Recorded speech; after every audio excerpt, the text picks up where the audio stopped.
the Kundalini yoga and the training as a teacher Mm-hmm. helps you in the transformation from understanding that you've got fears, Yeah, but being able to see them, be yeah, aware of them, but to step over your fears and just yeah, to say what yeah, is really close to your heart. yeah, yeah, absolutely. Yeah, like years ago, I wouldn't. Yeah, I would listen to the fears and just be comfortable in where I was. But Mm. most people are that are happy and comfortable, uh, and it gave me the tools to step over that, and the tools to recognize now. I think that is it. I recognize now when I do something out of fear or make a decision out of fear. Yeah.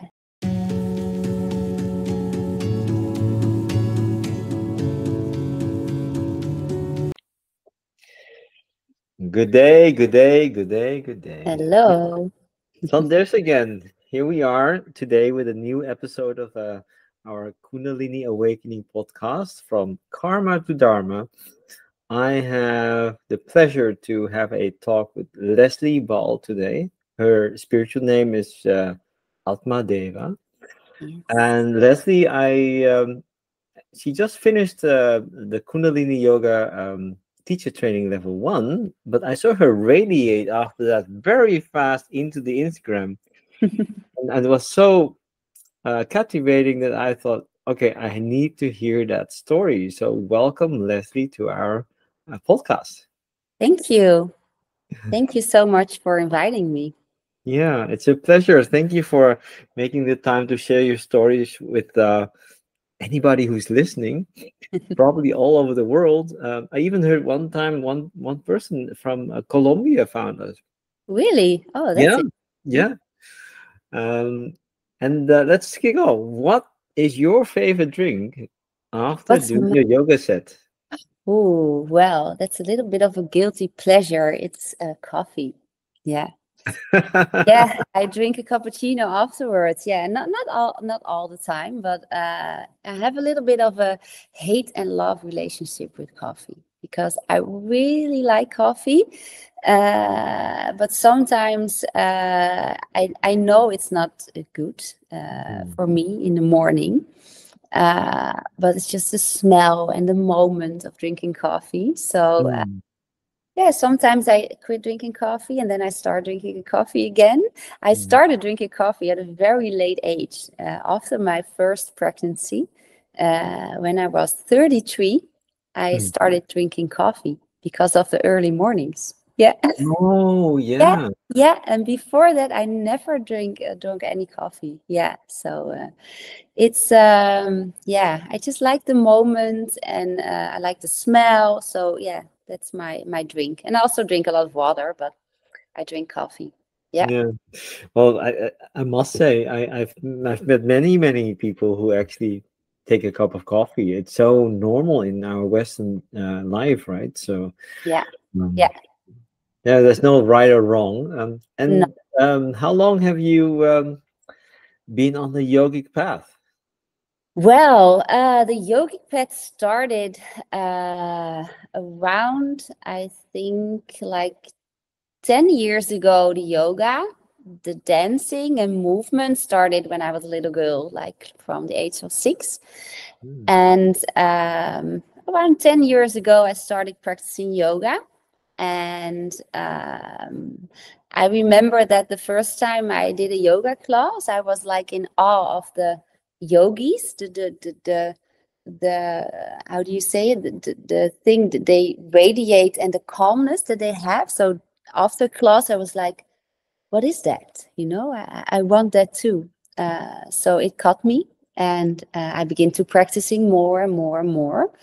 And yeah, eventually, when I really started to, yeah, how do you say it, become more like the lifestyle of a yogi and more interested in the whole, yeah, teachings and stuff, that came after my father died. And that was like 5 years ago now.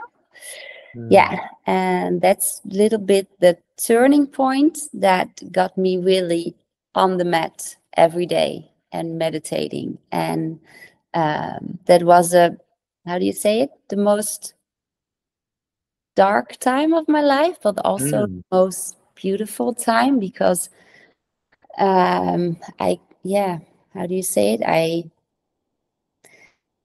had such beautiful insights at that moment, and I felt so at home again when I was on the mat. And I really believe that my father brought me there on the mat again, because we had a really close connection in dancing in my past. And he brought me back there, because I am the happiest there when I'm in my body and in my own little place. And from there on, everything just fell into place like a little bit of a puzzle. And I began teaching very soon. It was like a thing that I had to do. I can't really explain it. I was just on the mat and I saw myself teaching, and I joined the teacher training, my first one for the vinyasa. And like after a few weeks I was teaching, it all just came out. I can't explain it. Yeah. So that's the short version of my. Well, it's good to know. We've got a lot to dive in. Yeah. But you start by dancing. Tell about dancing. So young. So young, yeah. Dancing, and throughout your teenage, completely all the time dancing. No, I started when I was like 6 or 5, and I fell in love with ballet. So I was the classical ballet, like 5 weeks, 5 days a week. I went to the ballet school, and then when I like was 11 or 12, in Den Haag you have the conservatorium for the ballet school, and I joined there when I was 8. So every weekend I go to the ballet school in Den Haag. And when I was 12, I had to make a decision, because I did not live in Den Haag, and I was very shy. And I had to make a decision, or to be there every day of the week, or not, and then stopped there with the school. So because I was so shy, I made the decision not to go there intern. And that's when a little bit my dancing stopped. I think I danced like I was until I was 14. And then, all girl stuff, how do you say it? I became older and other things caught my interest. So I stopped dancing. And you became a teenager. You became a teenager, yeah. But I always was very sporty. So when I stopped dancing, I always went to the gym, and I also that's always been a big part of my life. But dancing, I stopped when I was 14. And then I became a teenager, and dancing was in my life, because then I got to go out and the clubs and dancing, and that's still a very big part of me. I always say to my husband, when I'm lost, just take me to the dance floor and then you get me back again, because it's so important for me to move my body and to get to that place again, that place where only where I'm really myself, and I can feel myself, and I can think, not my head, because that's also a thing. My negative mind can bother me sometimes. So is that where you mastered your stretching? Because I saw on Instagram some yoga flow demonstrations. I was like, wow, that's pretty stretching. That's right. I'm very bendy. So that's why I learned that. It's all muscle memory, I think. And of course, when you get a little bit older, then you have to be how do you say it? It takes a little bit more effort. But I think I am very stretchy. Yeah. And it's always been like a big part of my life. And also during my pregnancies, I always stretched and did yoga, and I believe that that is also the thing that keeps me very young and healthy, and in control of my physical body as well. And when you were young, right, you were dancing. What was your dream? What will you become later? Yeah, what was my dream? Well, when I was a really little girl, I really wanted to be like a dancer. But my negative mind at that age already, my insecurities really got the best of me.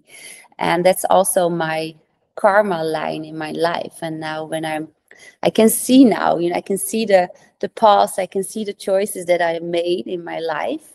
But I believe that's also the part that brought me here now. So that's just the way that things had to go. But I always wanted to be a dancer. I never thought that I would be a teacher. When you told, I think I always say when people are telling me like 5 years ago, you're going to be a yoga teacher, I would laugh really hard. Like, never, ever I'm going to stand in the front of a group of people and they can look at me and I'm going to tell them what to do. I never thought in a million years that I was going to do that. So that was a big surprise for me. Really big surprise. Yeah, I just saw it in like a meditation, in a vision. I just saw myself teaching and I was like, no. So I called a friend, a Kundalini teacher, and she said, yeah, Lesley, that's totally you. You have to do that. You're totally a yoga teacher. And I'm like, no, I'm not. Who is waiting for like a 30-year-old woman with 2 kids? Who am I? I'm going to tell them what to do. So it was really a funny story. But and so a dancer. And after that, I was, how do you say it? After high school, I did, is it English, in beautician? So like the treatments. I did a private education for that, and also a visagie, the makeup artist. Yeah. And I worked for Christian Dior a long time. And after that, before my yogic experience and my yogic career teaching, and before I became a mom, I worked like 10 years in a private clinic as a doctor's assistant.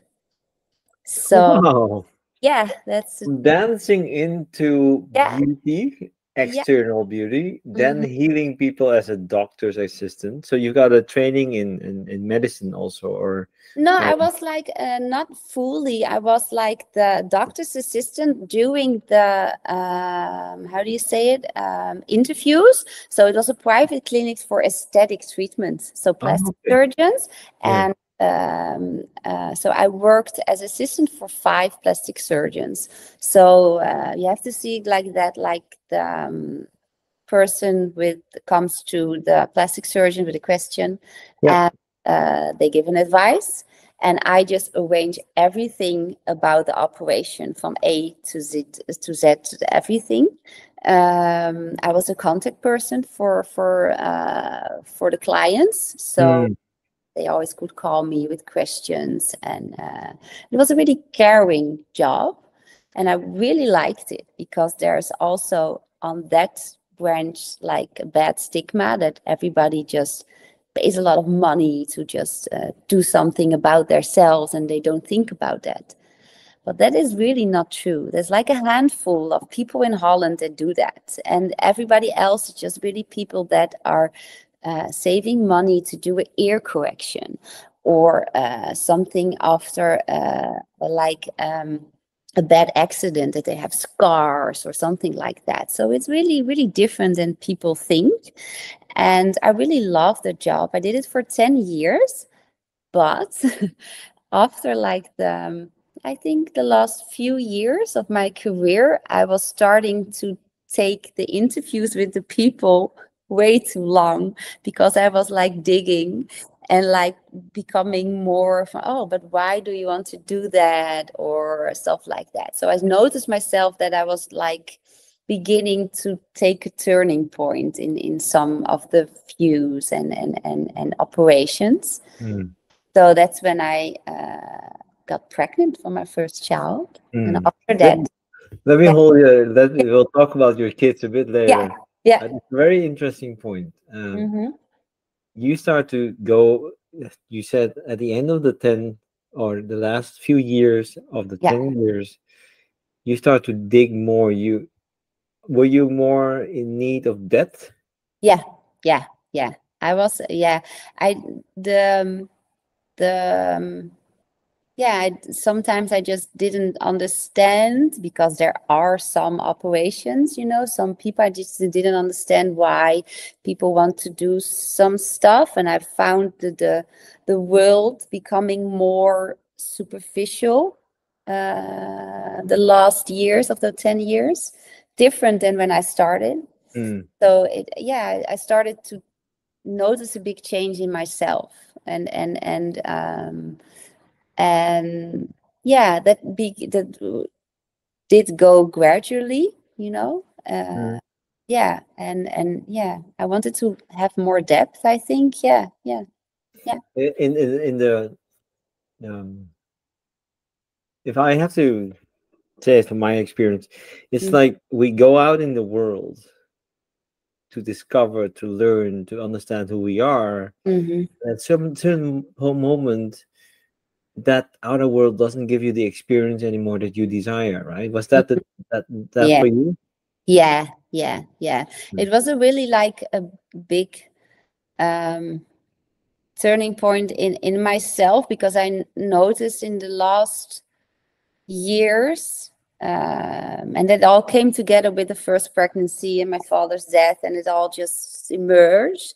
But I Ah. really really noticed that for a long time I lived my life with kind of like a mask on, always, always was happy. I didn't wasn't unhappy, but I always was the person that thought, always was the person that in surroundings, you expect me to be that, so I am that. So who am I didn't really know who I was. I wasn't unhappy, but I wasn't like me. I didn't know me. I didn't Mm. know. I just was very, I think, confused, insecure, but actually not really insecure, but insecure to be me, to really stand for who I am. um yeah, So that you were kind of you knew how to be in the outer world, so you were secure there. yeah, But somehow you just felt like this is not all me. it's not How all me. can how can I be all of me? Is Yeah, that what I yeah, hear? Yeah. yeah, it was a part of me that wasn't there. And I think, yeah, the part of me, I lost that part, that little girl that was really the most happiest when she danced. That part, I just locked it. After quitting dancing, I just locked it, and then I just threw away the key. So that part Why? was, yeah. Why? Why? Yeah, I don't Yeah. know. That part was just missing, I think, for a very long time. And when I got back on, when I got on the mat, I felt that part again, and that part wanted to come out. But it was really scary because I didn't know that part. So that part wanted to come out. So every time I was on the mat, something just took over, and I was like, what is this? And it is, so the other part was like, okay. So that was really an interesting time for me. Sometimes it just feels like that really something wants to come out, and I'm just keeping it in. You understand me? So like that. So like, I want to, no, it's scary. And I think now the last 2 years, that was the most big, I think, transition for me, in how my life now is. Yeah, it was a journey, still is. Mm. Yeah. Oh, beautiful. Coming out. I mean, you can come out in any way, huh? In And any way, I yeah. think many of us relate to sexuality, but no Mm, way. And that mm. many of us have masks on. Yeah, Coming out, taking a off lot that of, mask. Hello, this is me, right? It's yeah, scary. I know scary. Yeah, that too. yeah, Coming yeah. from refugee background, coming into a new culture, so I can relate to the fact that it's not safe to be you, right? No, people judge, and people are very, very hard. And I experienced that in my teens a lot. As a girl, I didn't have a really nice high school time. Oh. And I think that has to do has to do with that I kept the mask on and just didn't want to be myself. And like now I don't have that anymore. And especially after the last block from the teacher training, and also wearing this, and I just completely made that switch or the click that I want to be myself, and I'm just not.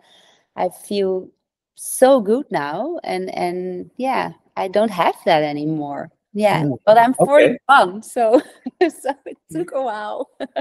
Wow. Oh, wow. So let's focus on that. Yeah. Teacher training. What made you, because I'm curious. Yeah. Which yogas did you do before Kundalini yoga? Mostly vinyasa. So vinyasa form, and then the hatha and yin. I also did Chinese medicine, so yin teacher training as well. Wow. So the gentle flows and that kind of stuff. So I did that a couple of years. Yeah. After all that wisdom, why did you choose to go into Kundalini yoga? Yeah. Well, that's again kind of like a calling. I really can't explain it, because a friend of mine, she's a Kundalini teacher as well, and that's the one who I called when I first got that message from you have to go to you have to teach, and I'm like, okay. And I did my first Kundalini practice with her, and I just fell in love. I just don't know. I just did it, and I'm like, well, this is it. This is it. And all the other forms were just not that interesting anymore. It's hard to say, but it was really like that. And it just caught me. And I just knew this is so much more than this. And yeah, it was again a calling. I just did it. And then I just signed up. I practiced it. And then I signed up for the teacher training, and more like into that I wanted more depth. So not like the first step wasn't I want to be a teacher again. So because that's my thing, I found it scary. And then I grew into it. Yeah, and then I got pregnant for the last time during my teacher training. So that's seriously okay. Yeah, that's a whole nother story again, because I finally made it the call to do the teacher training, and I felt the calling to do that, and I wanted to learn more about it, and I was all in the flow, and then I got pregnant, and that wasn't really the planning. So I didn't understand it. I was like, why is this happening? Because I'm so into it now, and I want to learn, and I want to teach now, and I want to pass it through. And I couldn't finish it because my due date was on the date that the exams were. So I couldn't finish teacher training. So I had to quit mid. And now I understand why. But then I didn't understand it. Yeah. Why? Yeah, why? Because I needed to dive into deeper emotions with myself. I really had to go deeper and how do you say it? Dive in deeper to get to who I am. And I that think the transformation you were looking for going into the Kundalini yoga teaching training? No, I think I wanted to have more peace within myself. I think I was looking for that. And I was looking for finding my voice. I think that Yeah. And I believe that my pregnancy and everything that happened in between, and the postpartum and all the hormones, and really was a test to keep my voice and keep that strength, because that is a karma line for me, a big karma line, to just get those insecurities back and just don't say anything more, just avoid conflicts and stuff like that. And I learned, because of my last pregnancy, that I have to accept where I am, where I was, and I wasn't accepting that for a while. I was like, why this is happening, and I want to go further, and I want to finish the Kundalini training, and I want to do this, and I want to do that, and I really had to let that go completely. Let go of control. Completely let go of the control, to find the peace in myself, and the trust in myself that it all goes exactly the way it has to go, and just have peace in that. And that was a big lesson, to let that go. And when I felt that, it just, again, everything fell into place. And I started to see yoga for a while again. Okay, this is again for me only now. I didn't have the urge to teach after my delivery. I thought, oh, after 10 weeks I'm going to teach. Didn't feel that at all. Didn't feel that I wanted to do that I wanted to share anything. I was really, really grounded and into myself, and absorbing everything. And that took almost a year, because my little boy is almost a year now, 17 June. And I gave my first lesson, Kundalini lesson, again, when on the 17th of May, when he was 11 months, and I had 11 students. So everything was, and my life path number is 11. So everything was like, was beautiful. And then, I felt it like a month ago. I felt the urge to share again. And this is really how I see it. I'm sharing what I've learned, and I'm passing through the beautiful teachings of Kundalini. And I just, I really, really love it. I just, every time I get to teach, it just, I just really love it. I can't explain it. It just does something so magical with me, and also the students. I'm so lucky. I always said that in my Instagram post as well. I'm so lucky that I'm one of the teachers that can share this. That's how I see it. Or you can say, I'm so lucky that I dare to listen to myself. Yeah, that's beautiful as well too. Thanks. It's so scary to listen to that inner voice, right? Oh, it's so scary. It's so scary. Yeah, so scary. Take off the mask. Tell them, hey, I'm actually more than this. There's another part that you might not accept. That's that people don't accept you. And now no, sometimes you feel like that. I think everybody feels like that sometimes, and it's normal. It's normal, because your negative mind or your ego also wants to protect you, but it also really keeps you very small. And now I see that. And I know. Sorry to interrupt, because many listeners do not have a yogic background. So No. And I know I understand you very well, but let's dive into the negative mind, because you called that out a few times as your karmic line. Yeah. Can you explain what is the negative mind and what is karma? Maybe in for people who don't understand it. Yeah. Well, your negative mind, you have, of course, your negative mind and your positive mind and your neutral mind, and your negative mind is the voices in your head that keeps you, I think, from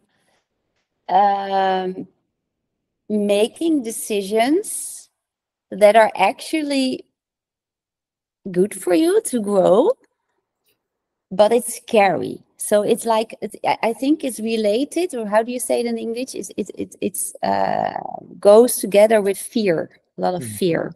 And most people don't know that, so don't know the negative mind and don't know that it's related to fear. And a lot of people live in that fear, but they don't even know it because they think they're doing the right thing, or they think they're making the good choices, the safe choices. And for me, that is in my experience with the negative mind, and my line, my karmic line in this lifetime, is that I have a tendency to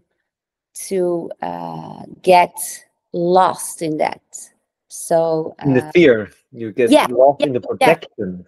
It protects me as well, and that's also a good thing. It's not a bad thing, a negative mind, because it protects you as well. But I have a tendency to just keep myself safe in that.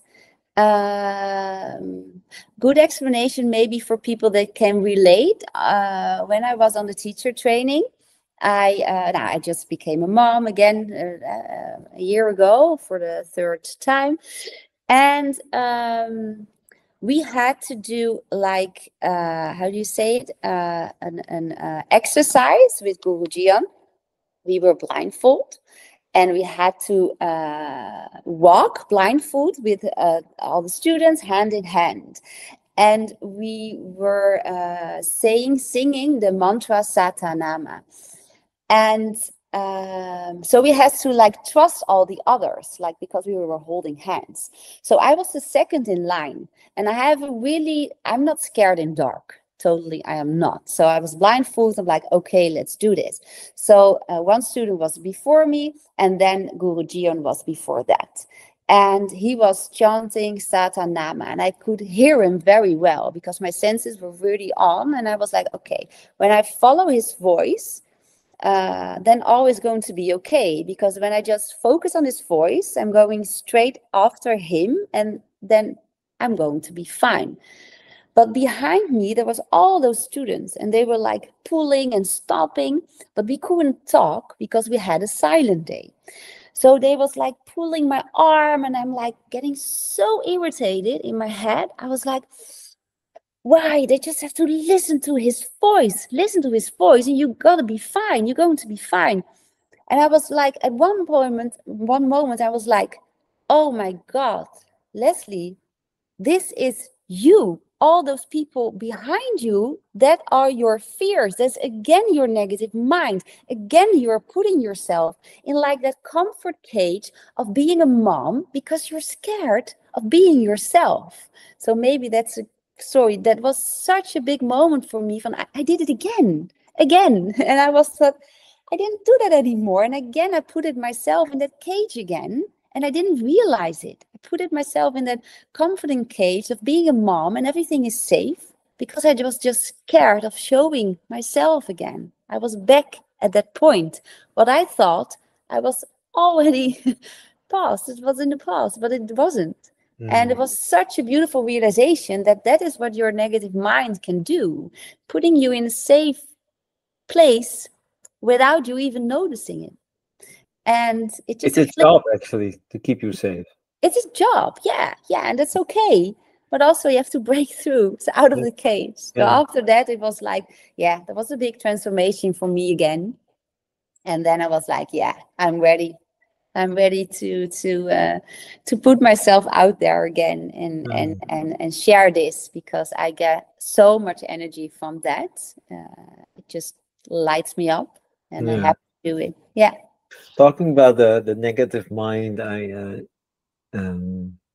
also have a relationship to that number, because the 11th is on my karma. But I'll try and share this story with the listener who doesn't understand. I visualize the negative mind as a really strong castle with a really big wall around it. And within this wall, I can just be myself.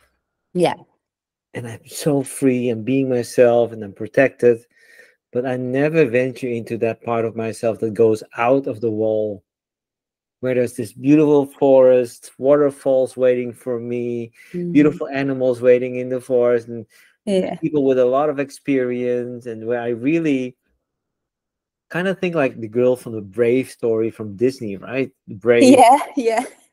So I always say, you've got this beautiful wall, but you're also stopping yourself to discover the world outside. Yeah. Which is okay for some time. You Yeah. need the protection, but Yeah. sometimes you need to venture outside because that's where the magic happens, right? That's where it is. Yeah. Yeah, Yeah. Yeah. that's why we have the positive mind to Yeah. listen to. To listen to. Yeah. Mm. Definitely. Beautiful Oh, metaphor. thank you. And so Kundalini yoga.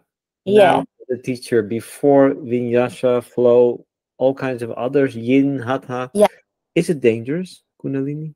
No, no, definitely not. No, no, it's not dangerous. I think it's very important that you keep reminding your students that you are there for them and that they're not left alone. So that there is like a safety net for like any questions. It's not dangerous at all. It's just when I think that you have to explain very good what you're going to do and what can happen during feelings, and that it's okay, and that you have to just let that go and pass through you, and also keep the how do you say it? The I always say like the kriyas are made are they are very old, and they are made to gradually uh, uh, get your kundalini flow like uprising, so not like with one time only. And I think that's very important that you explain that it's safe, that the postures are safe, and as a teacher that you give that safe feeling by looking at every student, how the movements are going, and adjust also, if possible, in some ways, that you can adjust in the kriyas. So I definitely think it's very, very safe. I never experienced anything that isn't safe. No, no, no. And what did the Kundalini, the energy of consciousness, do to your life? Um, Yeah, it helps me. It helps me to keep grounded here. It helps me to not, how do you say it helps me to not be I'm like a very I'm a Pisces. I'm very dreamy, and I love to live in over there. So that's my thing, that my Kundalini practice helps me to keep grounded and helps me to stay true to myself. So it helps me to hear my own voice. When I don't practice, I get lost in that. I can't hear myself because I'm very sensitive for energies around me. I pick everything from other people, and I can't feel myself. So I take my practice, my alone time, very seriously. So I feel myself, and that's why it's so important for me, and I can make conscious choices, and I can speak better from my heart. I think for me that is very important, because that's something that I have a thing with my whole life. Speaking my truth, keeping close what keep everything close to my heart. That is what that's really what it does for me. Yeah, yeah. I get lost in the space when when I don't do that. So yeah, I understand you. So yeah. coming to this podcast was it a hurdle? No, no, Oh, no, no, no. That's not no, no, because I don't have much moments anymore that I find it scary to speaking my truth. That becomes like more and more to the background. So the Kundalini yoga and the training as a teacher helps you in the transformation from understanding that you've got fears, but being able to see them, be aware of them, but to step over your fears and just to say what is really close to your heart. Yeah, absolutely. Yeah, like years ago, I wouldn't. Yeah, I would listen to the fears and just be comfortable in where I was. But most people are that are happy and comfortable, and it gave me the tools to step over that, and the tools to recognize now. I think that is it. I recognize now when I do something out of fear or make a decision out of fear. Yeah. And first I didn't recognize that. Yeah. Oh, beautiful. Yeah. Well said. Well said. Being conscious of decisions made from fear. Yeah. Out of fear. Beautiful. And you said about the practice. Yeah. That turban on your head, is that part of the practice or? Yeah. Part of the practice. Yeah, it's part of the practice for me. I didn't when I started the teacher training or started to practicing Kundalini, I didn't wear any turbans. I didn't wear anything on my head. I didn't feel the urge to do it. I was like, no, I'm fine like this. And it's only been a few weeks that I put the first time I put it the turban, and I just didn't put it off anymore. It's really like a part, I don't know what it is. I can't explain it. I feel grounded. I feel myself stronger. More contained. More contained. Yeah. Thanks. Yeah. And I think that is what I need now. And I don't have any like how do you say it, shyness in it, or like worries, or what do people think. I don't have it. I just wear it every day, and I put it on even when I don't teach, and I just, it's part of me now. The shyness is gone. The shyness is really gone. Yeah. And it's really it's beautiful what it contains me now. And it is I just feel from like a very depth in my soul that this is now, for now, this is what I need. And I just like it. Yeah. Wonderful. Yeah. Well, can you explain the technology behind the tulband, the tulband, but in English it's the turban, I think. Yeah. Turban. Yeah. What's the technology behind the turban? Yeah, well, we have a lot of energy around us, and we have our how do you say it in English? Our 10 energetische lichamen, the 10 energetic bodies, and also your head, your hair on your head.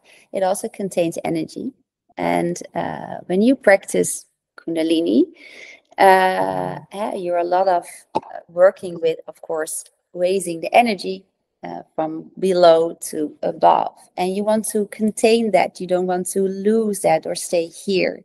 And when you wear your turban, you're containing that energy, and then you can bring it back again down towards your root chakra and everything else, so you can be grounded again. And that's really how it feels for me as well. It feels really safe. Yeah. And so that's the reason why you wear it, and also the reason why people don't cut their hair, because it's also energy and it's also life, and then you don't cut that. So yeah. Great example, thank you. I'm a very bad example at that. Yeah. Well, actually, there was a time I let everything grow. Yeah.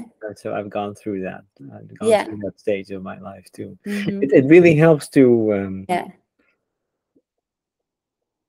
stay with yourself, listen to yourself, easier listen to yourself and get less distracted. Yeah.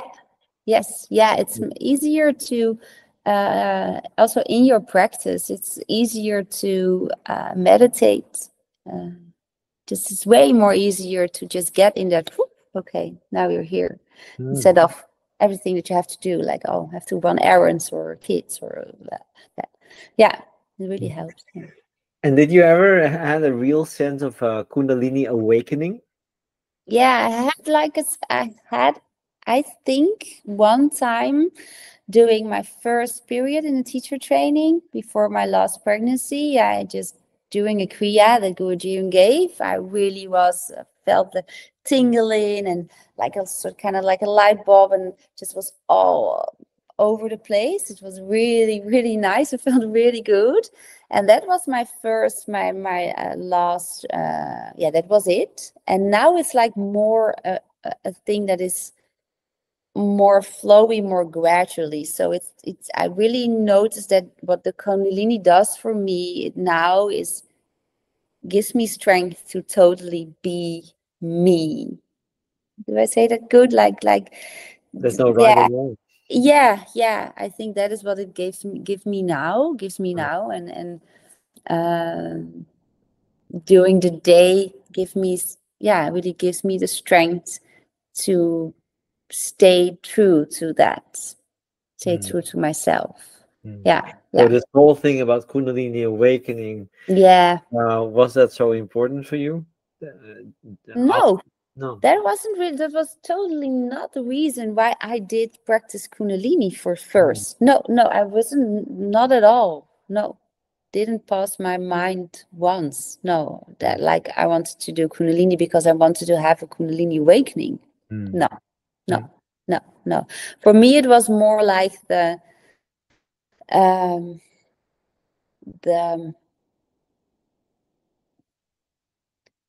thought behind, like I wanted to know what all the movements and the mudras and the singing and why does it have what is that, The technology. yeah, more like that. It wasn't the Kundalini awakening at all. No, I don't have that. No. I felt something like, oh, in this combination you have to do okay, so there's more. That's what triggered it in me. Yeah. And now, having experienced for a few years already, it came to you in a challenging lifetime, part of your life, you said. Yeah. What did the Kundalini energy, awakening that energy, do to your relationships or your role as a partner, a daughter, or a mother? Can you tell us about that? Yeah, a lot. I think it's challenged. It is. It keeps on challenging me. It helps me. It helps me be. How do you say it? Because of my thing with communication and the way I speak and the way I can avoid conflicts to keep myself in a safe space. That is like a thing in my motherhood, but also as a wife. And Kundalini helps me to be better at that. So it gives me the strength to speak more from my heart, also towards my children, and also to see where what the things, how do you say it, that I have a problem with, to see that in my children as well. So I recognize the things that kept me from speaking my truth. I see that in my children as well. So it helps me to keep my eyes open. I think that's the way, and it helps in a partner role. It helps me to stand my ground, because that's little bit of funny story. I just always have people surrounding me, like very strong people. So I have girlfriends that are very strong, have a big voice, but also I have men in my life that have that. And I also have 3 boys. So I really have like a circle around me that always are challenging me to speaking my truth. And that's a really big karma line in my life. That I don't take, how do you say it? I don't allow other people's